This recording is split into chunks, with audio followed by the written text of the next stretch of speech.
Well, it's been real sweet up until now. All right, well, you only gave me 5 minutes. You said 5. I said 5, so as long as you're going to take. I figured you're going to stop when you're through. That's right. Don't you know at this age it takes longer than that to even think about going to the bathroom? Well, you know, you all Dale Webbers, I see you. I'm looking around for people I need to pick on. Okay, I see a few, okay. All right. When we're out around the community, we see everything going on. You know, you see people out there jogging. You see people walking, some of them in the road, some of them on the sidewalk. You see people bicycling.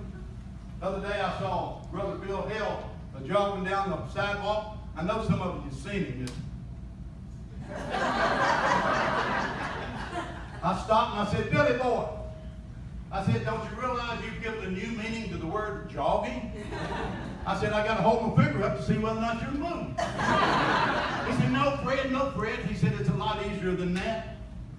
He said, all you got to do, he said, if I'm doing this, I'm a walker. If I'm doing this, I'm a jogger.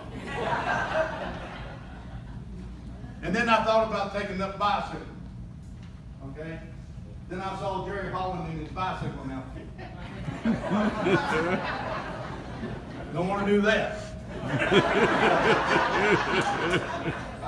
get embarrassed enough. And then, you know, they got a golf group here. How many of you play golf? Do you understand what I'm getting ready to say? Not very many of you. So I won't say too much about golf. Okay? But I will say they've got a group here called the Posse. There's 4 of them. Okay? And they've been together all along. Bob Pluto, you know, the guy that runs around and takes pictures at all of our events, he's the sheriff. Okay? And his successful round of golf is that he finds more golf balls than he loses.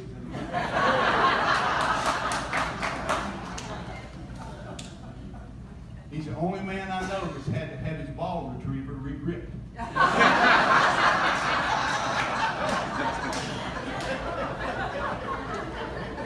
Y'all do laugh a little bit, that's good. And you meet all kinds of people here at Dale Webb. I mean, you know, you come from all different walks of life. I see Larry there, he's a farmer. You farmed, didn't you, Larry? Remember telling me about the bull you bought? Okay. I'm going to tell you what about the bull that Larry bought. First time I met him, he was walking around kind of glum. I said, what's the matter, Larry? He said, Fred, I bought me a new bull. Put him in the field with the cows. That damn bull just eats grass. He don't do nothing but eat grass. I said, Larry, why don't you take him to the vet and see if they can do something for him? He said, that's a good idea. Maybe I will. About 2 weeks later, I saw him again. I said, Larry, what happened to the bull? Did you take him to the vet? Yep, took him to the vet. I said, what did the vet do? He said, well, he gave me some pills to give to him. I said, did it work? Work? Man, he went out and serviced every cow I had. All right? Didn't even slow down. Broke through the fence and went over and got my neighbor's cows, every one. I said, Lord have mercy, Larry, what kind of pills were they? He said, I don't really know. They kind of got a peppermint taste.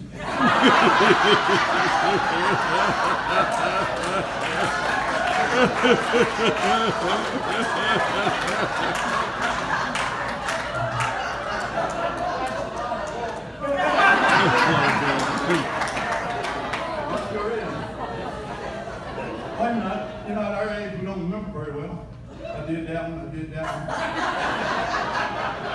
Oh, I forgot to tell you about my buddy back there, Walter Lamar. He's a golfer. You know, hi, Walt. How you doing, bud? First time I played with golf was Walt. I watched him play. And it's like this. None of this. Smooth movement. Walt does this. Why don't we go anywhere, Fred? I said, you don't hit it with nothing but your arm.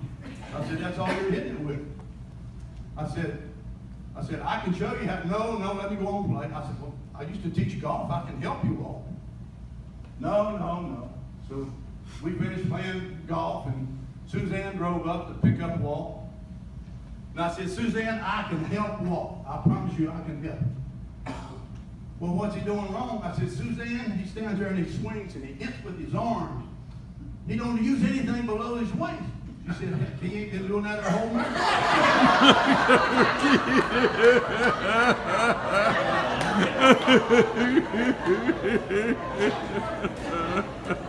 Y'all know where I'm coming from, ladies?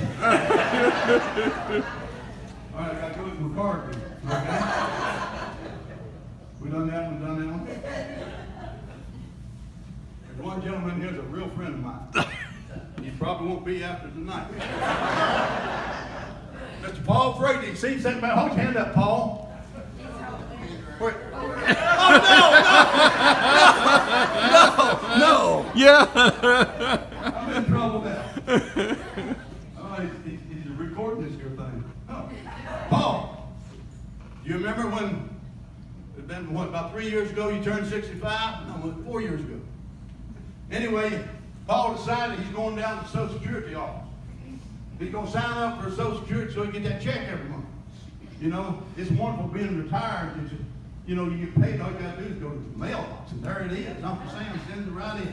It's so nice. So Paul bounces right on down to the Social Security office, goes in there and sits down in one of those little windows where the ladies are. You know, most of them got bars on. I've been there too. Not Social Security office. Where was it? Oh yeah. He sat down to the lady. He said, man, I come here to sign up for my Social Security. I want my Social Security check to start coming. She says, are you 65? He said, yes, ma'am, I am. She said, do you have your driver's license? No, I forgot it. I've got to go home and get it. She said, that's all right. She said, open up your shirt. Paul opens his shirt up. She looks over through the bars and said, little curly gray hair. Under your eyes, you got bags. Your chin is hanging down about 3 inches from where it was a year or two ago. No, I think you're fine. I'll go ahead and sign you up. I know you're 65. He's all excited. She signed him up, and she said, now the check's going to start coming the third Wednesday of every month. It'll be it. He was so excited. He goes home and he tells Linda, I got my Social Security check. And he tells her all about how he got it and everything. She said, you should have dropped your pants and to give you a disability.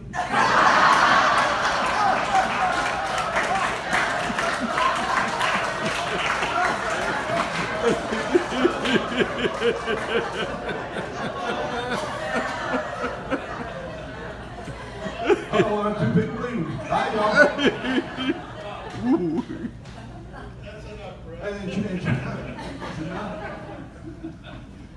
I said, Chuck back there, he plays golf too. He had such a bad round one day, he said, I'm going to go drown myself, Fred. I said, you can't do that. He said, yes, I can. I'm going to drown myself. I said, you can't hold your head down that long. All right, one last one. A little risque, is that okay? Yeah. Yeah. I like to leave you with some history. I'm a history buff. I always have an interest in where certain sayings come from. You know, sayings like, you know, how you doing today, where you been, all that type of stuff. Well, I ran across one here about a month ago. Somebody says, you gotta be kidding me. I thought about that. I said, I wonder where that came from. So I got on the internet and I started searching. You know, searching on the internet is fun. Most of the time. So you, I can't tell you that neither. Anyway, I searched on the internet to find out where this saying, you gotta be kidding, come from. Well, as it would happen, it happened back during the Revolutionary War.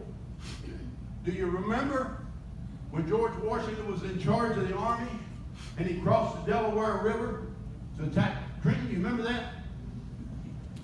I don't get a whole lot of it. I wasn't there. Anyway, here's the general. He knew he had to cross the Delaware River, so he takes 33 men and he puts them on a boat. And they start crossing the river. And they're rowing, and it was a cold Christmas night, if you remember. Okay? And the wind was blowing, it's snowing and raining. It was just a horrible night. He couldn't see where he was going. He got Corporal Peters. He said, Corporal Peters, go up and stand in front of the boat and take your lantern and go side to side like that so we could see where we're going. So, okay, so Corporal Peters got up there and he got that lantern and he's going side to side, and all of a sudden here comes this big wave down the river and the wind blew and it hit up the front of the boat. Corporal Peters fell out. They couldn't find him. They looked all over and they couldn't find him. Poor old Corporal, he's gone. They looked for about an hour and couldn't find him. So they went on to the other side of the Delaware River. And they were cold and they were hungry. And they started marching. Finally, after marching through the dark, about 15 or 20 minutes, one of the soldiers says, I see a light over there in the edge of the woods. I see a light. Do y'all see it? The general said, yes, I see it. Let's go there. So they go to the light. And when they get there, here's this great big house on the edge of the woods. Folks, this is history. Now pay attention. It was a house of ill repute. Bubba, you know what a house of ill repute is? You want me to spell it for you? Oh, you do know what it is. Anyway, the general knocks on the door. Bang, bang, bang. This good-looking, middle-aged lady who happened to be blonde came to the door and opened the door, and she looked at all those men there, and she said, howdy, gentlemen. And the general said, ma'am, we are cold. We need some warmth, and we need some comfort. She said, well, you came to the right place. You can get warmth and comfort here. She says, how many of you are there? He said, there's 33. No, there's 32 without Peters. She